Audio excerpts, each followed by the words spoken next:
So what if the very goals driving you to succeed, like, hitting your quota or finally getting that big promotion, are the exact things biologically guaranteed to make you fail? I mean, it sounds totally backwards, right? It really does. Yeah. But today, we're looking at why dropping your obsession with winning might actually be the only way to win. Yeah, it's a huge paradigm shift. Welcome to today's Deep Dive. Mhm. I'm your host, and if you are a corporate manager, whether you're commuting right now, prepping for a massive presentation, or um, just trying to survive the next quarter, this deep dive is entirely about mastering your internal world to basically dominate your professional reality. And I'm thrilled to be here to unpack the source material with you. We're looking at concepts from Jim Murphy's Inner Excellence, and frankly, it is such a necessary conversation right now. Because the modern corporate environment is, well, it's in a state of documented crisis. I mean, the data in our sources points out this staggering reality.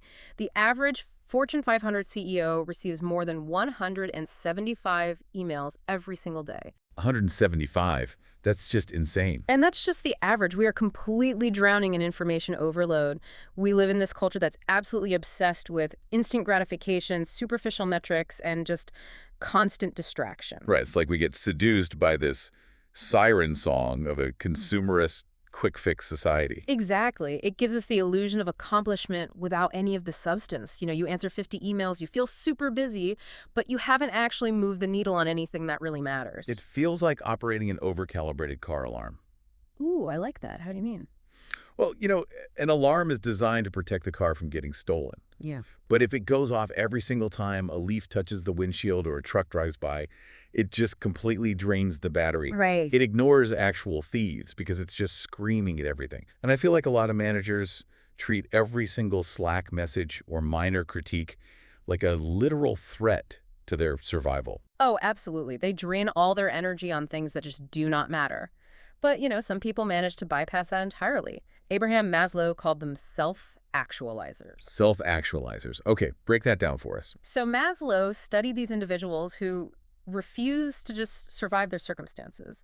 They were people who changed the world and experienced these incredibly fulfilling lives. And self-actualizers share this unique ability to engage in moments where they feel truly alive.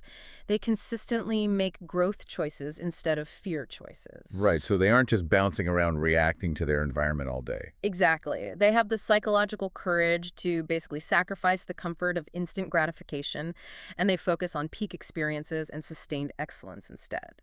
But to get there, right, to step out of that reactive loop, we first have to confront what keeps us trapped in it in the first place. Yeah, we do. And the sources point a finger squarely at human nature itself. Specifically, the inherent self-centeredness of our own biology. And it's essential to realize here that this is not a moral judgment. Right, it's not about being a bad person. No, not at all. It's just a psychological and biological mechanism. I mean, from the exact moment you were born, you have only ever experienced the universe from behind your own eyes. Wow, yeah, that's true. So every single event, interaction, and piece of data is instantly filtered through one very specific question, which is, how does this affect me?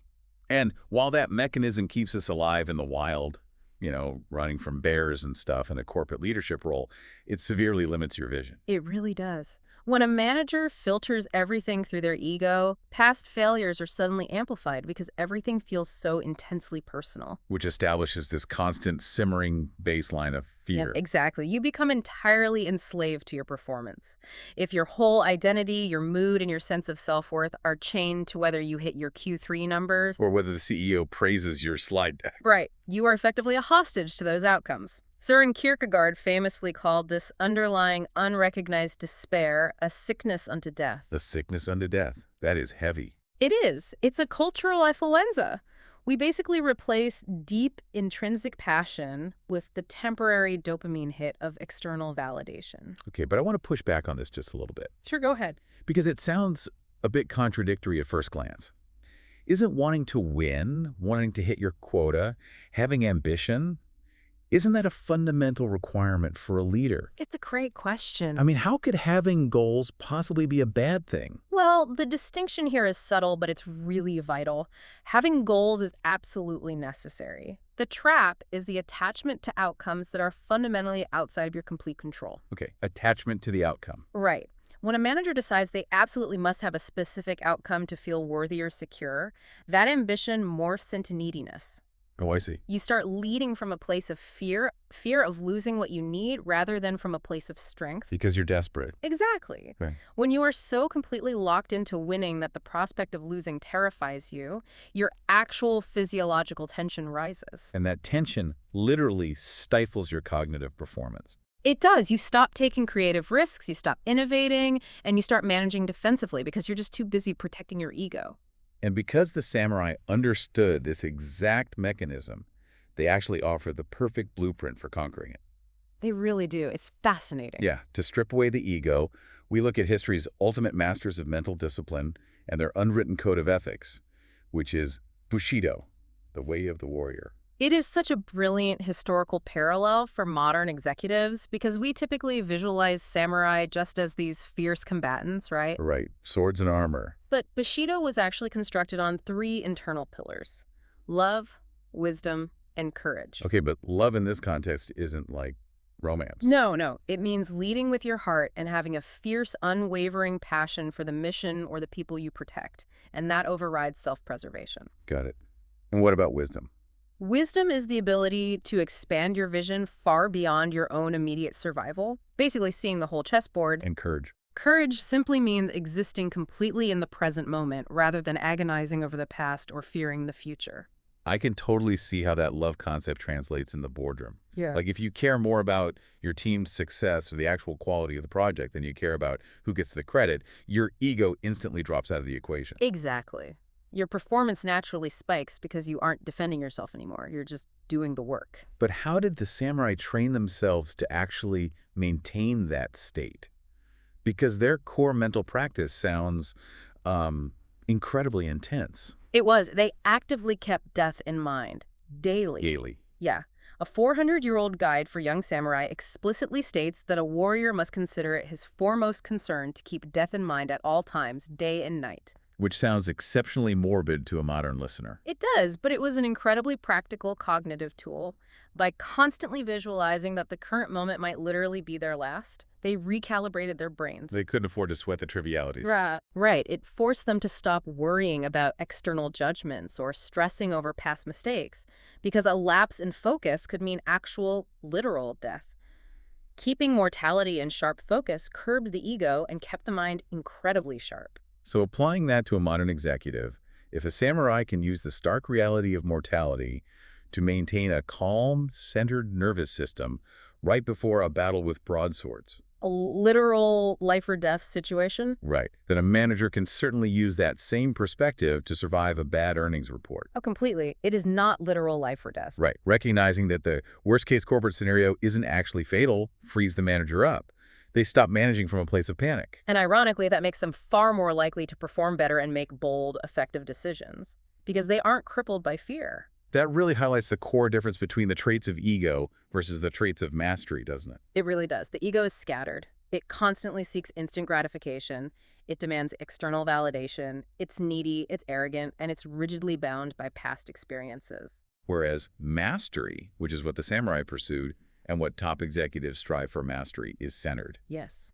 It seeks continuous growth, maintains a focus on the big picture, requires very little external validation, and possesses unlimited imagination. Mastery transcends circumstances. Ego is constantly attached to them. And because the samurai kept that mortality in mind, they stripped away the ego. And in a modern boardroom, an ego-free manager possesses the ultimate executive skill, which is pure poise under pressure. Exactly. Poise is the tangible result of being able to direct all of your cognitive energy toward being fully present exactly when you need it the most. The sources describe this state as equilibrium, right? Yes, equilibrium. Yeah. When you are in equilibrium, you maintain a steady state of balance. Your mind is clear and your heart is unburdened. You don't have desperate needs, rigid expectations, or a crippling desire for a specific outcome. Your ego is basically quiet. Right. Think about Captain Sully Sullenberg. Oh, perfect example. When his commercial airliner hit that massive flock of birds and instantly lost all engine power over one of the most densely populated areas of the planet, his initial reaction was obviously disbelief. Of course. The amygdala fires, the shock hits. Right. But because of his profound emotional preparation, His instincts and inner stillness immediately overrode that panic. He didn't get stuck in the, this can't be happening loop. Exactly. He maintained total calm, focus, and confidence in a sudden catastrophic situation. And that processing delay during a shock where the brain scrambles to accept a terrible new reality, that delay can be fatal in an emergency. Emotional preparation cuts that delay down to milliseconds. So how does that apply in everyday office management? Well, think about a scenario like a missing PowerPoint projector. Oh man, a total nightmare. Right, you have a make or break presentation for a major client. You arrive, and the technology completely fails. All your notes, your visuals, everything is just gone. So a reactive manager, driven by ego and a desperate attachment to looking competent, they let the critic or the monkey mind take over. Exactly. Their heart rate spikes, they panic, they lash out at the IT staff, they completely lose their equilibrium. But a poised manager, So poised manager accepts the new reality instantly, without negative judgment. They just pivot to a conversation-based pitch without losing focus. but knowing you should stay calm and actually executing it are two very different things. Very different. How does a manager physically practice this stillness before the technology crashes and the CEO starts glaring at them? It requires a highly specific practice of emotional preparation and visualization. And crucially, this is not about sitting around visualizing a flawless presentation where everyone gives you a standing ovation. That actually feeds the ego, right? Exactly. Instead, you visualize the stressful glitches beforehand. You mentally rehearse the projector failing. You visualize the CEO interrupting you with a really hostile question. You picture the internet crashing. And as you visualize these disasters, what are you doing? You actively practice feeling a confident, peaceful, centered physical response in your body. You are intentionally reassociating your physiological triggers for panic into triggers for calm readiness. Wow. So when the glitch actually happens, your subconscious mind says, oh, I have been in this exact scenario before, and I already know exactly how to handle it. You are essentially writing the code for a software patch before the bug even happens. I love that analogy, yes. That level of poise really relies on understanding that the pressure we feel isn't an objective fact of the universe. It's something we generate internally. Yes, it is. There is this Zen concept mentioned in the sources. It says, in the sky, there is no distinction between east and west. People create distinctions out of their own minds and then believe them to be true. It's a profound realization for a leader. The corporate reality that you experience every single day, the suffocating pressure, the stress, the supposedly insurmountable obstacles, it's all just raw data being filtered through your own internal belief system. Your mind literally constructs the world you experience. And the primary mechanism driving that construction is psychological homeostasis. Psychological homeostasis. So it's almost like a thermostat. Exactly like a thermostat. If you set a room to 70 degrees, the AC kicks in if it gets too hot, and the heater kicks in if it gets too cold.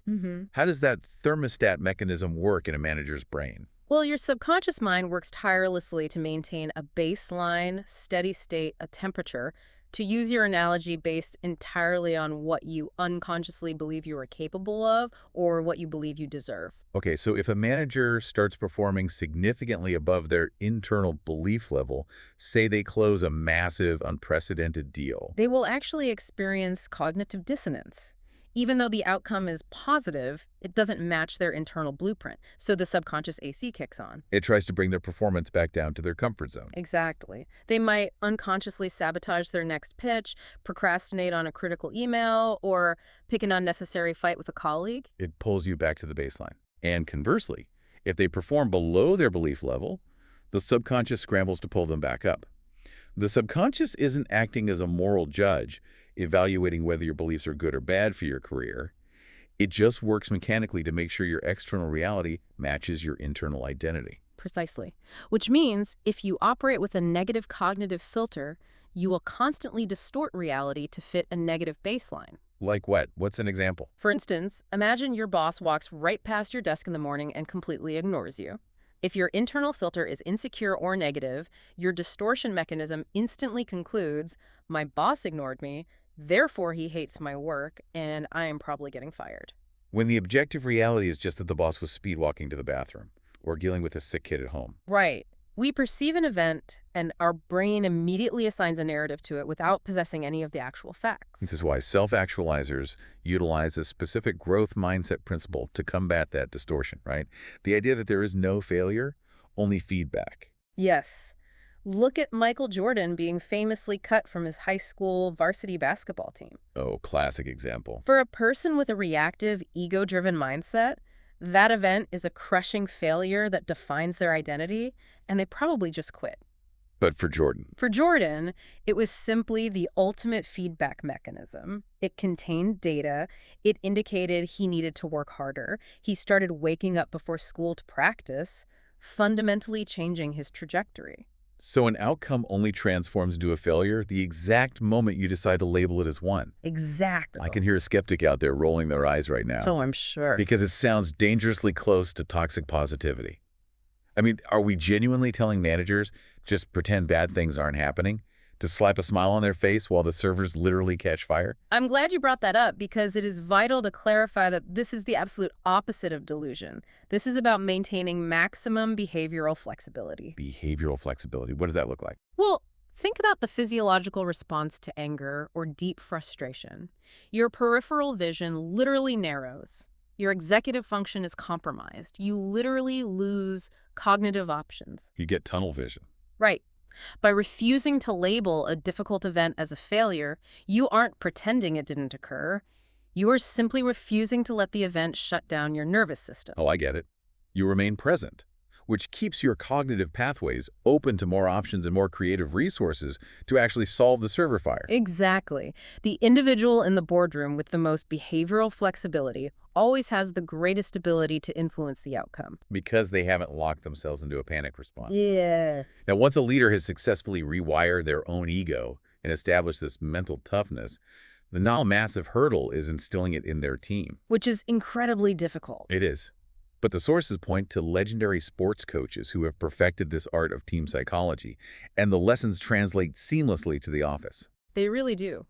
We're looking at the strategies of iconic leaders like Jim Tressel in football, Jim Steen in swimming, Phil Jackson, and John Wooden. I mean, Tressel won 5 Big Ten championships.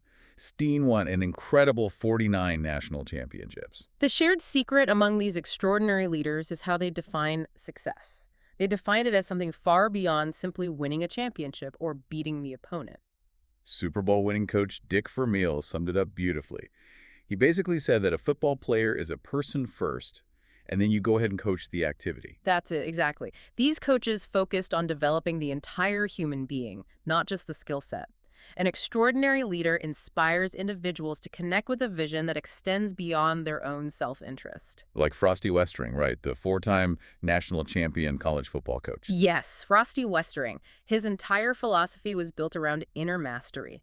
Before a massive game, one of his players summarized the culture perfectly by standing up and saying, "They're here to beat us, we're here to be us." We're here to be us. I love that. Westering shaped his players' hearts and minds to focus on executing their own standard of excellence, not on generating hatred or anxiety about the opposing team. And John Wooden, who is widely considered the greatest college basketball coach in history, he notoriously refused to scout opposing teams. Which is unheard of in sports. Right. He spent 0 time analyzing the competition. He did not care what the other team was planning. And if you bring that mindset into a corporate structure, it completely rewrites the rules of engagement. Because most companies are deeply obsessed with their competitors. Right. They just react to the market. Exactly. But extraordinary leaders build a culture that focuses almost entirely on mastering its own internal processes. They build a team that supports each other and strives to become the absolute best version of itself, rather than obsessing over outmaneuvering a rival company. Think about a corporate sales team. If the manager focuses the team entirely on destroying a rival firm, it creates a culture of constant anxiety, reactivity, and a pervasive fear of losing. The team's motivation is entirely external and fragile. But if that manager redirects the team's focus purely onto mastering their own customer service, perfecting their knowledge of the product, and deeply supporting one another's growth, that generates intrinsic motivation. It creates sustained excellence because the team's goal is entirely within their own control. It is about executing your process flawlessly, not about whether the other guy stumbled. That is the absolute essence of inner excellence. You strip away the clutter of comparison, you remove the fragile ego, and you stop chasing external validation. And when you eliminate that noise, clarity emerges. And with that clarity comes innovation, resilience, and genuine leadership. So synthesizing everything we've uncovered today, To evolve into a truly great corporate leader, you have to recognize that the pursuit of external validation is a biological trap. You have to step off that treadmill. You have to adopt a samurai's perspective. Use the stark reality of your mortality to quiet your ego and realize that a bad quarter is not a fatal blow.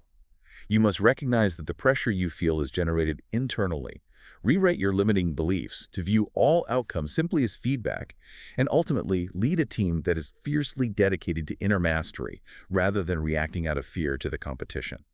It requires a radical shift in how we approach our daily professional lives, but the psychological and operational results are undeniable. And I want to leave you with a final provocative thought to process on your commute today, building on the concept of homeostasis. Ah, the invisible thermostat. Exactly. We established that your subconscious mind relies on homeostasis to constantly pull your external results back in line with your internal beliefs, even if it means sabotaging your success to keep you comfortable. Right. So, as you head into your next big executive meeting, or as you sit down to finalize that strategic plan, ask yourself this question. What secret limiting belief are you currently holding on to that is acting as the ceiling for your team's success? What is the invisible temperature you have set for yourself? Because the moment you can identify that hidden belief, you have the power to rewrite it. And the second you rewrite that internal belief, your team's external reality will have no choice but to rise and meet it. Identify the ceiling, rewrite the code. The next time you feel like you are just running faster and faster on that corporate treadmill, remember that the controls are entirely in your hands. You have the power to simply reach out, hit the stop button, and step off. You do not have to run their race. You can run yours.